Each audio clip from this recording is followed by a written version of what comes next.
Buenos días, buenas tardes, buenas noches, dependiendo del tiempo y disposición que tengas de ver y escuchar esta videocharla. En esta sesión quiero hablar acerca de la diversidad y la discriminación. Esto implica muchos términos que juntos nos ayudan a dilucidar cosas que no están bien en el mundo y que se han permanecido durante varios siglos. ¿Me acompañas?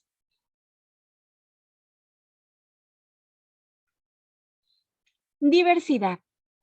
Hoy hablamos mucho de diversidad, pero viene de la globalización.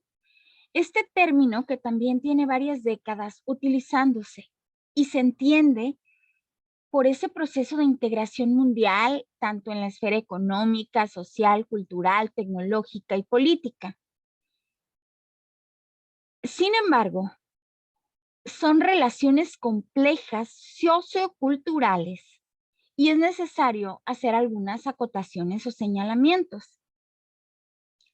En la actualidad hay una aceleración e incrementación de procesos de larga data, de largo tiempo.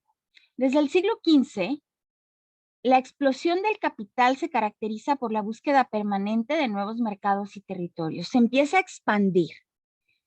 Luego es común encontrar referencias a la globalización como un proceso en el cual tienden a borrar las diferencias, a homogeneizar, a ver todo de la misma manera, bajo un mundo de una órbita occidental, del viejo continente, de Europa. Y resulta que el mundo no es así. Eso es la globalización. Todos iguales, todos lo mismo. Y no somos iguales. Ya lo hemos ido viendo, que hay particularidades que nos identifican a cada uno de los pueblos, de los países, de las razas, etcétera. Esos procesos globales se manifiestan en formas y espacios locales. Es por eso que lo local y lo global no deben entenderse como opuestos, sino en articulación y en interacción. Esto es lo local, esto es lo global, cómo abona lo local a lo global. Es así que diversas formas culturales globalizadas se reinterpretan y son resignificadas a nivel local. Por ejemplo, el Día de Muertos se celebra de una manera en Pátzcuaro, que es como el lugar más tradicional, pero también se celebra en Jalisco, en el Estado de México, en Colima. Cada uno tiene particularidades y cosas en común con todo el país. A nivel país, somos reconocidos por el pan de muerto, por los altares, por las flores de cempasúchil. Pero si vamos a cada uno de los espacios, encontramos particularidades. Sin embargo, abonamos a lo global porque esa fiesta se reconoce o rápido la reconocemos y la ubicamos en México.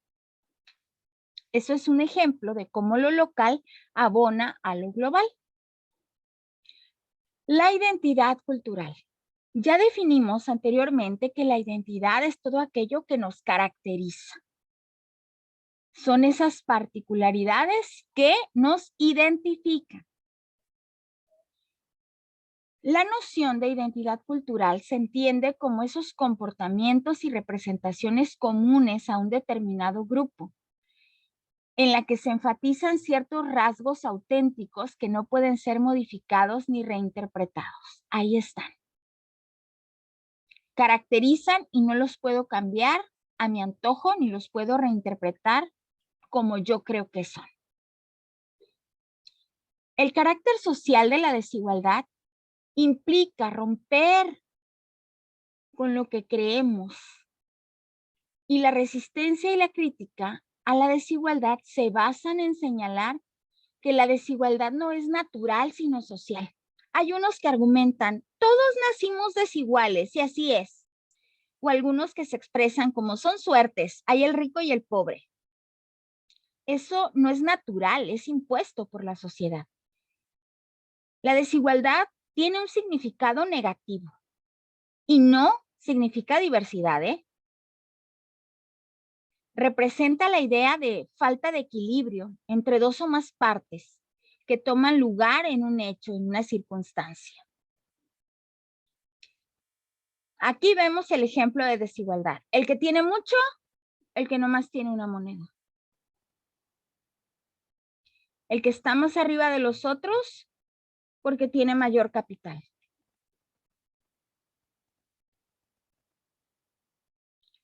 De ahí parte la marginalidad, la pobreza y la exclusión. Marginal se reserva a poblaciones que provienen de zonas rurales. Eran las poblaciones que migraban a las grandes ciudades en busca de trabajo. Y allí se empezaron a formar esos cinturones de miseria durante la Revolución Industrial. La Revolución Industrial trajo la pobreza. Mientras antes vivían en el campo con sus tierras, con sus grandes parcelas donde sembraban, con sus casas donde prácticamente eran autónomos. Eso vino a cambiar. Con la Revolución Industrial ya no se valoró el campo, la gente se quería ir a la ciudad y se generaron esos cinturones de miseria. Ahí en esas zonas marginadas, en esos suburbios llegaron a vivir los que venían de zonas rurales.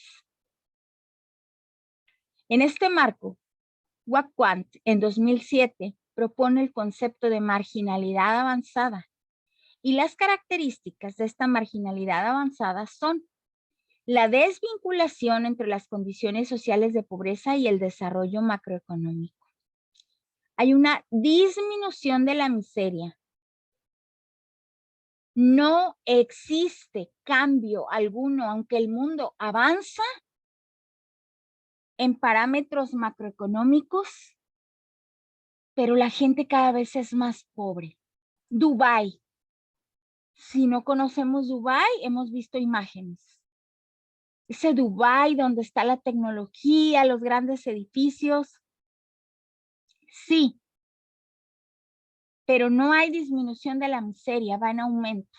Solo unos cuantos tienen el capital y los otros muriéndose de hambre. Cada vez alcanza para menos, cada vez son más pobres. A eso se refiere la marginalidad avanzada. Otra característica es la inestabilidad de la condición asalariada. Esa inestabilidad no es una característica de los pobres, sino de los empleos y de la nueva relación salarial que se establece. No hay. Ahora el profesionista gana menos, aunque dijeran se quemó las pestañas estudiando, no valoran el trabajo que hace, no hay un reconocimiento monetario y a veces desisten, se consideran no valiosos y se van a trabajar a otra cosa. Luego pasa también la deslocalización y el empeoramiento de esas condiciones materiales de subsistencia. Por más que me esfuerzo, ya me fui a vivir a otro lugar, pero todo sigue peor. Las condiciones, el mundo está desequilibrado. Las políticas de Estado a nivel global no son las más adecuadas. Y entonces tenemos ese ejemplo en esta brecha digital en México. ¿Qué pasó en la pandemia? Unos tenían para dar y regalar, pero tan lejano está de los otros el poder accesar. Y se decía, vamos a las clases en línea, pues ¿cómo se conectan si están muy lejos de poder acceder, de poder pagar esos servicios? ¿Verdad? Están en una marginalidad avanzada. Pero eso no nos preocupa, eso no lo vimos. Pobreza. La pobreza, de acuerdo con la definición que hace la Organización de Naciones Unidas, la ONU, es la condición caracterizada por una privación severa de necesidades humanas básicas. La pobreza incluye, entre estas condiciones, el acceso a los alimentos, al agua potable, a las instalaciones sanitarias, a la salud, a la vivienda, a la educación, así como a la información. La educación y la información fueron adheridas o agregadas a estas condiciones de la pobreza en años recientes. El Internet es un derecho humano. Todos deberíamos de tener Internet. Pero resulta que no todos tenemos Internet más que los que podemos pagarlo. Y ahí viene esta pobreza. Hay sectores que comen de lo que otros desechan, de la basura. ¿Y ustedes creen que esos niños en esas condiciones tenían un smartphone para conectarse a las clases? Claro que no. Exclusión. La exclusión significa que determinados individuos o grupos de personas tienen condiciones desiguales o desventajosas en el acceso a determinados bienes, servicios o recursos con relación a otros individuos o grupos sociales que se encuentran en posiciones privilegiadas. Eso es la exclusión. Solo para unos y para otros no.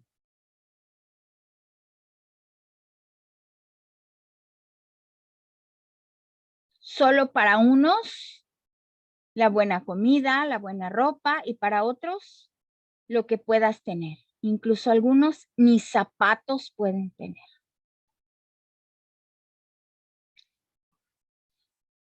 Nuestra actividad va a consistir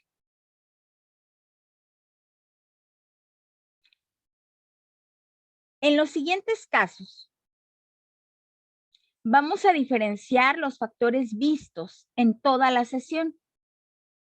Los conceptos de diversidad, discriminación, marginación, pobreza y exclusión. Va a ser muy interesante que los aprendamos a identificar. Así que continuemos. El caso Carmelo. Este es un caso de ejemplo. Carmelo es un muchacho de 15 años cuya familia, muy numerosa, vive en condiciones de hacinamiento y es de nivel socioeconómico bajo. Sus hermanos mayores tuvieron que dejar de estudiar en diferentes niveles porque tenían la necesidad de trabajar. Apenas hasta la edad de 14 años, Carmelo ingresó a primer grado debido a que su mamá estaba muy enferma y no podía llevarlo. Reprobó el grado debido a una muy irregular asistencia, así que le gustaba asistir porque era bonita, porque los maestros enseñaban bien, eso argumentaba. Sí me gustaba ir a la escuela porque era bonita, los maestros enseñaban bien, pero no podía asistir. Para el siguiente año escolar fue inscrito en otra escuela, en el mismo grado, el que cursó con ausentismo y finalmente fue expulsado. Lo que sucedió fue que su hermano mayor, Mario, con quien estaba muy apegado, fue herido en un pleito y Carmelo permaneció con él durante 2 meses, tanto en el hospital como en la casa. Cuando aquel se restableció, Carmelo intentó volver a la misma escuela. Quise regresar, pero los maestros ya no me quisieron. El director tampoco me quería porque le hizo caso a las y los maestros. Por eso ya no fui. La mamá comenta que fue a hablar con el director, pero él le dijo que ya no perdiera su tiempo ni el de su hijo. Así como pasó con mi hija, pasó con Carmelo. Dicen que ya no va a aprender, que no pierda su tiempo. Y creo que él ya no quiere ir porque ya está grande. Cuando Carmelo fue entrevistado, manifestó que la profesora de español nomás nos ponía una palomita y se salía a platicar con el maestro de mate. y con el maestro de educación física, mientras mis compañeros gritaban y jugaban dentro del salón y cuando regresaba a veces nos regañaba y otras no. Todo era puro relajo. En la clase vamos a ver el video del caso Carmelo para que entendamos un poquito más con esa ejemplificación, no solo la lectura. Después de leer el caso, de ver el video, comentamos las impresiones sobre el texto leído, sobre el video que ya vimos. Con esta información vamos a responder las siguientes preguntas. ¿Qué papel jugó la escuela en el caso de Carmelo? La escuela no influye, todo viene de casa. A ver, la escuela jugó un papel fundamental porque en lugar de motivar, de mitigar las condiciones que tenía Carmelo, la escuela las agudizó. La escuela no le puso atención, no le dio oportunidad de ser escuchado, no alentó, no mejoró las condiciones, no fue un amortiguador la escuela. Entonces fue un papel decisivo para que Carmelo no terminara su primaria, no fuera aceptado y fuera rechazado. Número 2. ¿Cuáles fueron los valores que guiaron a la maestra y al director a expulsar a Carmelo? Simplemente que no tenía una asistencia regular, demasiado ausentismo y pues obviamente que no llevaba un conocimiento consecutivo por el mismo ausentismo. Pero nunca se ocuparon de ver qué problemas tenía, de ver cómo lo apoyamos, de ir más allá. Nadie se ocupó. Número 3. ¿Qué valores se formaron en Carmelo en su paso por la escuela? Pues ningún valor. ¿Por qué? Porque la maestra se salía. Solo revisaba el ejercicio que anotaba, que dejaba y se salía a platicar. ¿Eso forma valores? No, pues mira qué a gusto. Todos van a querer ser maestros. Nomás llego y anoto qué hacen y yo me salgo a platicar. O llego y anoto y me siento en el escritorio a ver el celular. Claro que no adquirió valores, porque no se los demostraron, porque no dio el ejemplo. Número 4. ¿Qué consecuencias sociales pueden traer consigo actitudes docentes como las mostradas en este caso? ¿Qué consecuencias sociales? Desmotivación, apatía, deserción escolar, abandono, rezago, discriminación, exclusión, dedicarse a cosas ilícitas. ¿Para qué estudio si la escuela no motiva? ¿Para qué voy si no estoy aprendiendo nada? Me doy la vuelta y veo el camino erróneo. Número 5. ¿Se han encontrado con casos como el de Carmelo en su vida? Si la respuesta es positiva, ¿la solución que se le dio al caso fue la adecuada? El decir, ya no hay lugar para ti, vete, vete, vete, vete, vete, ya no tiene caso, ya no pierdas el tiempo, ¿es la solución adecuada? Dejar a los chavos con sus problemas, abandonarlos con sus problemas para que volteen la mirada hacia caminos que los dirigen a peores destinos. Yo digo que no. Yo digo que la escuela debe ser ese refugio que contenga, que dé los mecanismos para mitigar las situaciones que están pasando en casa. Aquí que vemos todos los términos que estuvimos trabajando en la clase. Ahí están aplicados. Continuemos. Este caso 1 lo vas a resolver tú. Solo vas a detectar cada uno de los términos que estuvimos viendo. Marginación, exclusión, pobreza, discriminación, todo lo que detectes de los términos que estuvimos hablando. Damos lectura al caso. Este es el caso de Alejandro Guerrero Lara, que nos platica su historia. Él fue estudiante del Cebetis 19, un alumno aplicado que le iba bien en la escuela, tenía buena ropa y siempre andaba bien vestido.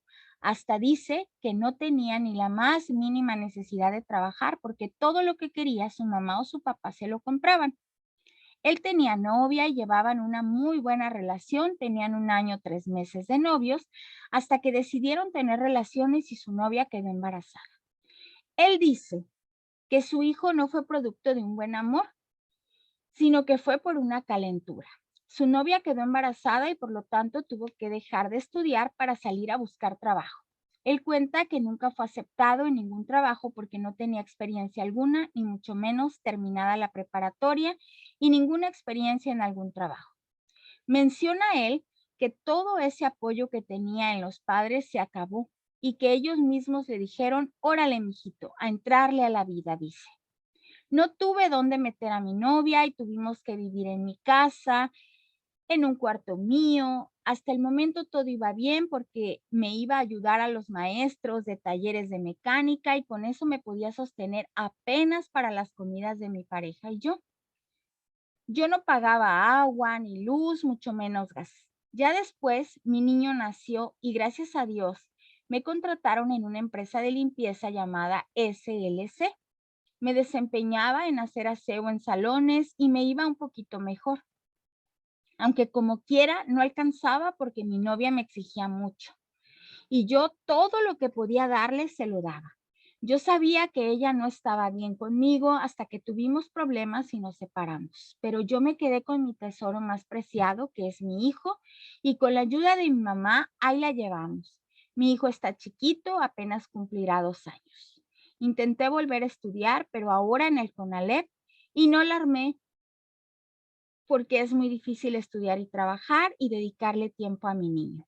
Hoy en día sigo trabajando, pero ahora vine a caer en una maquiladora y mi mamá me cuida a mi niño. Y quisiera devolver el tiempo, pero pues ni modo. Hubiera querido seguir estudiando y no estar en una simple maquiladora y haciendo horas extras para darle una mejor vida a mi hijo. Por eso, chavos, estudien y cuando tengan relaciones usen protección, porque está dura la vida hoy en día. Y mejor quédense con la persona que quieren, porque lo peor de todo es juntarse y lamentar por haberse juntado con la persona que no habían deseado. Encuentra, identifica los factores de los que estuvimos hablando en la sesión y entonces reflexiona cuáles hay en este caso y por qué. Vamos al caso 2, que también será tu actividad de tarea. Este es el caso de Edgar Ulises Gallegos Alfaro, la jícama, un joven de 18 años de edad cumplidos que se quedó rezagado en sus estudios en un bachillerato por culpa de los vicios de la drogadicción y el alcoholismo, ya que eso originó su falta de interés al estudio. Edgar nos cuenta un poco acerca de su historia. Todo empezó cuando estudiaba en la secundaria técnica número 80. Ahí fue cuando conocí malas influencias que no me dejaron nada bueno y eso fue mi perdición, ya que ellos me enviciaron diciéndome cosas y diciéndome que no fuera gacho, que no pasa nada. Sí, lo admito, probé cosas malas que no me llevaron a nada bueno, empecé a volármela con mis amigos, nos íbamos a otros lados, a drogarnos. Muy apenas terminé la secundaria con un promedio de panzazo. Además, a mis padres no les importaba cómo fuera, lo importante para ellos era que pasara con 6, ellos eran muy conformistas conmigo, solo querían que finalizara la secundaria y ya. Ya cuando empecé en el bachillerato, ya ni siquiera le daba importancia al estudio. Para mi mala suerte, me tocó con varios de mis camaradas que habían estado conmigo en la secundaria y aparte conocí más gente peor que yo. Esa fue todavía más mi perdición. Mis papás ni siquiera sabían qué onda conmigo, no notaban que andaba en malos pasos.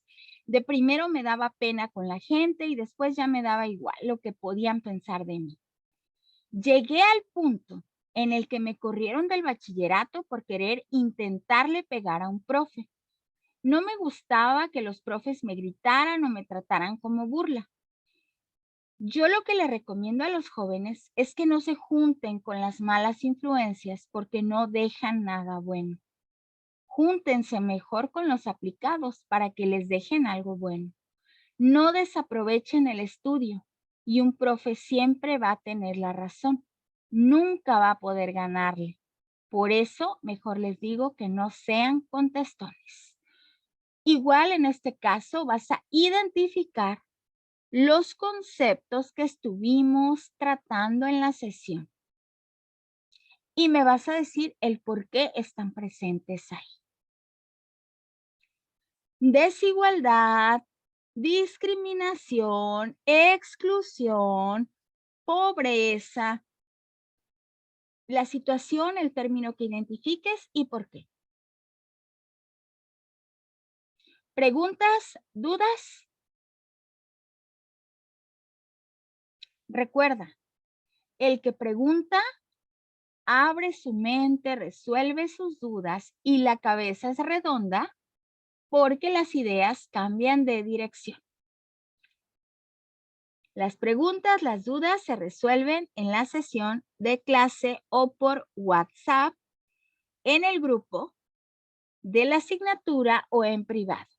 Muchas gracias por tu tiempo, por tu atención, doctora María del Carmen Asensio Mercado.